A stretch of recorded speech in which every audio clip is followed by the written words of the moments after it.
Guys, I just wanted to talk today a little bit about dog body language and some of the things that we as a culture have kind of misidentified or taught our children or been taught ourselves that are just misleading or untrue.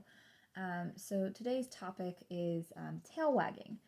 I feel like probably every dog trainer in the world has at some point had an interaction with a person or a client or a family member or something, or even themselves, where a dog has done something that seemed really baffling to the people involved. And usually the thing that'll come up is, but he was wagging his tail.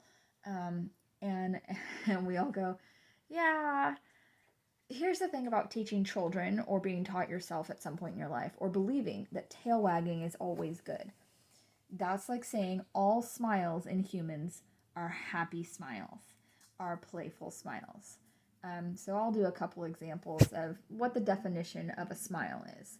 An upward turn of lips and usually exposure of teeth. So here's one smile. Here's another smile. Here's another smile. Right? By those definitions. Upward curve, teeth, right? The only one that's happy is this one. But here's a fake smile that's a real smile. Hi? No, you don't see any eye movement. Happy? Taking it. Too much coffee. Right? So by saying all tail wags are happy, inviting tail wags, we're saying the same thing as all smiles in humans. Hey, Chi Chi, what you doing? Hi.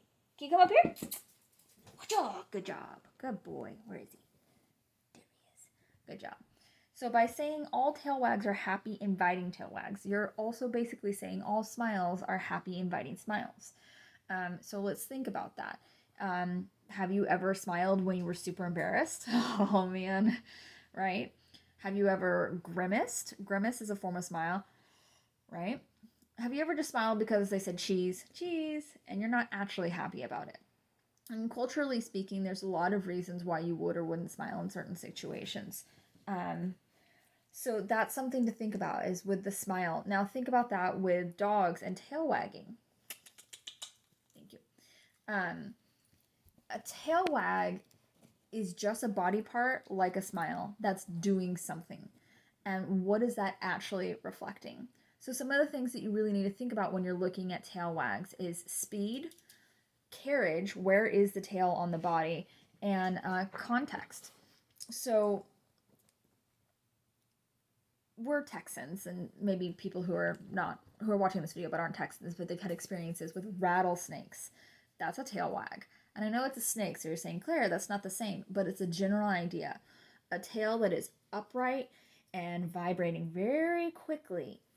That's a warning. That's a flag. That's a lot of energy going nowhere. And I usually, if I see those tails up and fast, that's not fun. That's amped. That's maybe concern. And of course, you have to look at the whole picture. Is the dog doing this and then being backed off, really forward, really interested? Those all go into the picture. But if we're just looking at tail carriage, straight up and down tends to be a communication. I call that a flag. It's up, it's there. And everything's exposed because it's high and up. So you're showing your rear, and there's a lot of scent glands there. And so it's a whole communication. You'll often see dogs that are quite proud of themselves or very jaunty, something exciting happened, and they'll trot around and they have that tail way up high. So that's more of a like, hey, I'm here, and less of a I'm having fun. It doesn't mean that you can't carry your tail that way and have fun, but it's an indicator that this might be a little strange. Now, there are some dogs who truly just carry their tails that way, and if that's the case, you should know that about your dog. My dog has a very high tail carriage. Does that mean that your dog is usually very amped and aroused? Maybe. Does it just mean that their tail is attached to their body high up? Maybe. So then there's the other one of really fast, frantic tail wagging, and it's usually mid-level. That to me usually is a lot of energy and a lot of enthusiasm. Mid-level is kind of what you're wanting to look for here. So when I say mid-level, if this is the dog's head, their tail should be about where my wrist is. And so, sorry, head, legs, tail, right? And it should be about the same line as their spine, or a little bit lower or slightly higher. But when you go straight up and down, or tucked under the bottom, under the gonads, and being like, ugh, that's concerning me. So that's the other tail wag. You can see very, very nervous dogs scoot the tail real down close between their legs and wag the tip of it. He's wagging his tail, but he growled at me. That dog was actually very, very nervous and concerned. And the tail is down and the tail's wagging because, oh my gosh, I'm intense. I'm freaked out. I'm concerned. Or I'm really conflicted. I'm excited about seeing you, but I'm also really uncertain about how to handle this situation. So when you see those tail carriages, you have to read the whole situation. Of course, some dogs have a very high tail. I've not ever met a dog that naturally has a low tail carriage. I've met a lot of dogs who carry their tails low because of energy or concern or medical reasons. I associate very low limp tails with a dog who's not feeling great. It's like, ugh, like not good. So tail wag is one of the big misnomers that people just genuinely believe. Like, he was wagging his tail and then he barked at me. He was wagging his tail and then he bit me.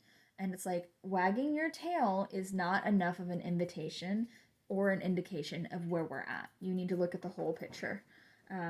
Now, you can have a dog rush up at you, barking and wagging its tail at the same time, and go, is this angry, happy, excited, scared, concerned? My personal preference, if a dog comes at me real fast and they're really amped, I'm not going to interact a ton. Hi, it's nice to see you, buddy, but I'm not going to pet. I'm not going to go there with that dog until they kind of bring it down to a more reasonable level where I can read what's going on. Because if you're running at me and you're real frenetic, I don't personally love that. I think that it's giving conflicting messages. And the dogs don't know that. I mean, like they don't realize that they're being a little bit confusing. This dog in particular is the handsomest chihuahua in the whole world.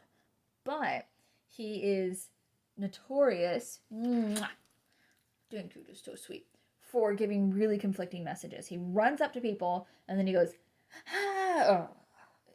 Just because a dog runs up to you doesn't mean they want to interact. Have you never gotten yourself in a bad situation accidentally? You're like, hey, it's Bob. Oh no, that's not Bob. So a lot of times dogs will run in and then they'll be in a situation where they don't know how to handle it, aka little Mr. Handsome freak out because, oh my gosh, you're actually a stranger, but I like people, but I don't know how to handle this situation. Does that sound familiar? No, mommy, that never happens. I don't know what you're talking about. It's never happened? It's never happened. Mwah. So he'll run up because he's genuinely social, and then he'll go, I don't know what to do, and he'll freak out. Lots of dogs do that, not just cute chihuahuas. Big dogs do that too. So a run up is not an invitation, a tail wag is not an invitation, and barking is definitely not an invitation. So tail wags is today's topic, and I hope that everybody got a little information from that. Thanks for watching. Bye.